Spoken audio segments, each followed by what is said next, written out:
नमस्कार दोस्तों, आप सभी का स्वागत है हमारी इस श्रृंखला भगत सिंह के चंद आखिरी दस्तावेज के अगले एपिसोड में। पिछले एपिसोड में हमने आपको बताया कि उन्होंने क्यों कहा था कि मैं नास्तिक हूं, और उसके साथ ही वो क्या कुछ सवाल जब ईश्वरीय अवधारणा पर उनसे बात की जाती थी तो वो किया करते थे अपने साथियों से।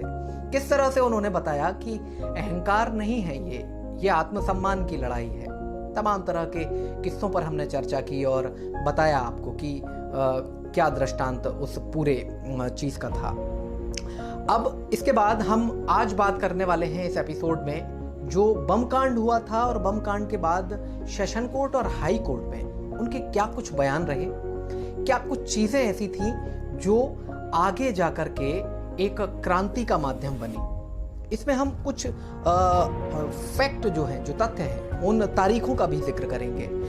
जो बम फेंका गया था 8 अप्रैल 1929 को असेंबली के बाहर बम फेंके गए थे, ये पहली बात। जून 1929 में सेशन कोर्ट में उनके बयान हुए, और उसके बाद जनवरी 1930 में हाई कोर्ट में उनके बयान हुए। जब उन्होंने रिट दायर की थी, उन्होंने याचिका लगाई थी कि जो अपराध मैंने किया है उससे कहीं ज्यादा मुझे सजा दी जा रही है, तो उसके विरोध में उन्होंने आवाज उठाई थी, हाई कोर्ट तक जाने का फैसला किया था। सेशन कोर्ट में उम्र कैद की सजा दी गई थी, तो उनका यह मानना था कि जो भी अपराध किया गया है उसका मंतव्य ये नहीं था, और आप हमें इस छोटी सी घटना के लिए उम्र कैद की सजा नहीं दे सकते। वो बंधना नहीं चाहते थे नियमों कायदों में। वो कहते थे कि आप उसकी भावना समझो, आप अपराध का केवल स्वरूप ना देखो।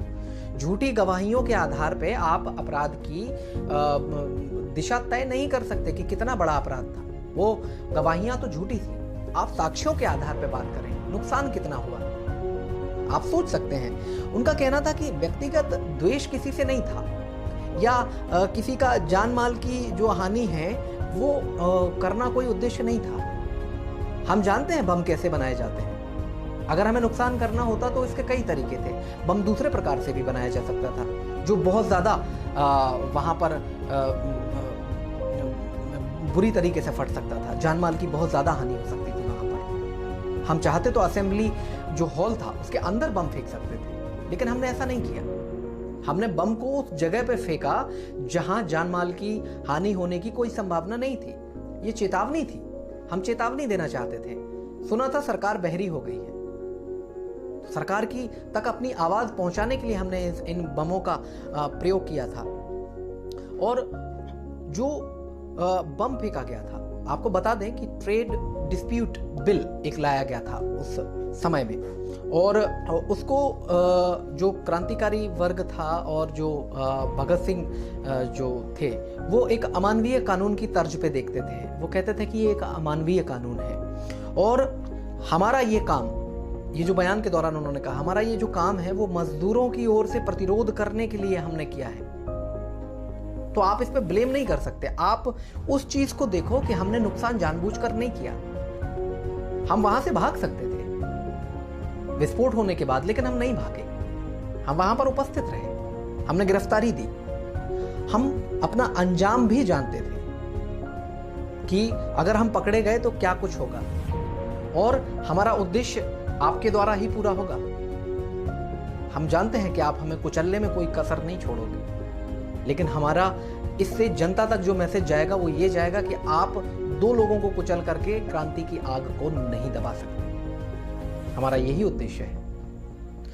बड़े ही, जिसको कहे आत्मबल कूट कूट के भरा हुआ था। सोचिए आप कि एक व्यक्ति बम कांड में गिरफ्तार हो जाता है, और गिरफ्तार होने के बाद सेशन कोर्ट में ये सजा दी जाती है। सभी लोग कह रहे थे कि कम से कम उम्र कैद ही हो जाए, लेकिन उम्र कैद जब हुई तो उसका भी विरोध कर दिया, हाई कोर्ट में चले गए साहब। अब उन्होंने उनके जो कॉन्फिडेंस था, जो उनका आत्मविश्वास था, वो एक घटनाक्रम का मैं यहाँ जिक्र कर रहा हूँ, उससे झलकता है साफ तौर पर कि इन परिस्थितियों में जब आदमी पूरी तरह से जकड़ा हुआ है कैद में और बहुत ज़्यादा परेशान है, उस समय भी उसकी मानसिक स्थिति देखिए आपकी क्या है। एक पेशी चल रही थी, और पेशी के दौरान जब वहाँ पर मजिस्ट्रेट ने पूछा कि क्या कुछ कहना है, तो बोले कि सुनिए, आपकी जो पेशी है उसमें हम ये जानते हैं कि आपकी इस गवाही से ज़्यादा ज़रूरी कहीं ज़्यादा हमारे वो रसगुल्ले थे जो आपके सिपाहियों ने अपने जूतों तले कुचल दिए हैं। हमारे ये मित्र हैं जतिन सान्याल, उन्होंने बड़ी मशक्क़त करके बंगाल से ये मिठाई मंगवाई थी और वो आपके सिपाहियों जैसे ही हमारे पास पहुंची, आपके सिपाहियों ने छीन के उसको ज़मीन पे फेंक दिया और कदमों तले रौंद दिया। आप जाकर के बाहर जाकर के देख सकते हैं। अब आप बताइए कि ये गवाही ज़रूरी है कि ये रसगुल्ले ज़रूरी थे? मेरे लिए तो रसगुल्ले ज़रूरी थे। तो इस तरह के आत्मविश्वास भरी बातें जो वहाँ पर खड़े होकर के किया करते हैं, जब आप मौत की सीमा रेखा लांघ चुके हों, आपको अपनी अंतिम परिणति पता हो, उस समय भी इस तरह का उच्च प्रतिमान स्थापित करना वीरता के, शूरता के और शौर्यता के अपने आप में अलग ही कहानी कहती है। ये बयान मैं आपको इसलिए सुना रहा हूँ, ये घटनाक्रम तो हो चुका है, इनसे कुछ नहीं बदलने वाला और ना ही कोई फर्क पड़ने वाला है, लेकिन आपको जान लेना चाहिए कि कितनी विपरीत परिस्थितियों के अंदर भी ये महान क्रांतिकारी किस तरह से अपने आप को संयत रखता था और किस तरह से उन अधिकारियों के जले पर नमक छिड़क रहे थे। वो चाहते थे कि भगत सिंह झुकें, वो चाहते थे कि हम भगत सिंह को तोड़ दें, लेकिन भगत सिंह के जब ये जवाब वो अधिकारी सुनते थे तो वो पानी पानी हो जाते थे। वो कहते हैं मजिस्ट्रेट से कि आप बाहर जाकर के देखिए, आपको जाकर के देखना चाहिए, बताइए उन रसगुल्लों का जवाबदेह कौन है, कौन इसकी जिम्मेदारी लेगा। तो आप सोच सकते हैं कि क्या आत्मविश्वास रहा होगा। बड़े ही अजीब से इत्तेफाक इस दौरान कुछ हुए।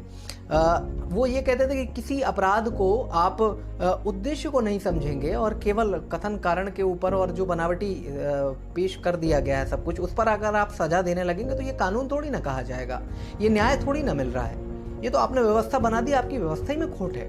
और हम आपका विरोध नहीं कर रहे हैं, हम इस व्यवस्था का ही विरोध कर रहे हैं कि जो अनैतिक है वो अनैतिक है, आप भी उसको स्वीकारिए। आप क्यों नहीं स्वीकारते? आप कुछ नियम बना देंगे, आप अपनी सुविधा के लिए इस सत्ता का उपयोग करेंगे, आप नियम कायदों का उपयोग करेंगे, तो क्या हम स्वीकार कर लेंगे? हम बिल्कुल नहीं स्वीकार करेंगे। मेरा विरोध इसी व्यवस्था से है और इसी व्यवस्था को जगाने के लिए मैंने बम फेंके थे, आप तक अपनी आवाज पहुंचाने के लिए मैंने बम फेंके थे।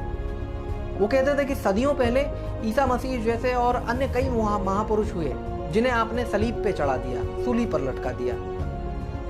आज आप उनको पूजते हो, सदियों पहले की बात है, तब भी आपने उद्देश्य नहीं जाना उनका और केवल बाहरी आडंबर देखते हुए उनको सजा दे दी। सैकड़ों सालों का सफर तय करके हम यहां तक आ गए, तो क्या हम बिल्कुल विकसित नहीं हुए?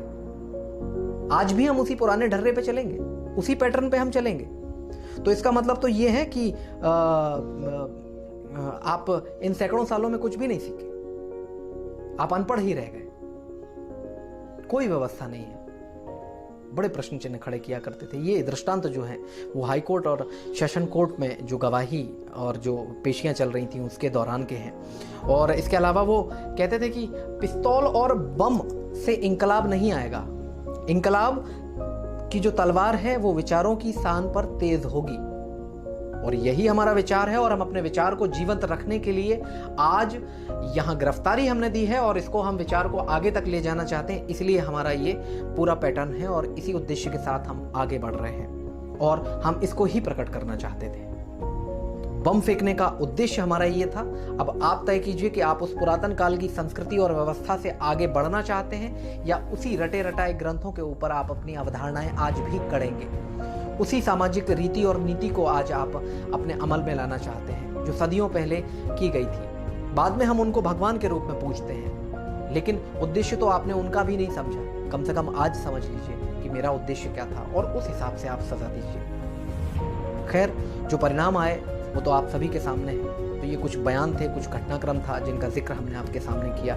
ये बम कांड पर सेशन कोर्ट और हाई कोर्ट में सेशन कोर्ट में उम्र कैद की सज़ा मिली थी, जबकि आगे जाकर के क्या हुआ वो सभी आप जानते हैं। तो विरोध करते थे, व्यवस्था का विरोध करते थे, बड़े सटीक ढंग से विरोध करते थे। तो मुझे उम्मीद है मेरे दोस्तों आपको बहुत कुछ समझ में आया होगा कि क्या कहना चाहते थे, क्या आत्मबल था, क्या विश्वास था अपने आप के ऊपर और क्या क्रांति की ज्वाला जो अंदर धधक रही थी वो इन्हीं सच्चे स्वरूपों में निकल करके आती है। आप इस वीडियो को सुन रहे हैं तो आप इस वीडियो को अपने दोस्तों के साथ भी साझा कीजिए। बताइए उन्हें कि भगत सिंह कौन थे। भगत सिंह जो कह रहे हैं कि केवल पिस्तौल और बम की दम पर इंकलाब नहीं आएगा, विचारों की शान पर वो तलवार तेज होगी, तब क्रांति आएगी।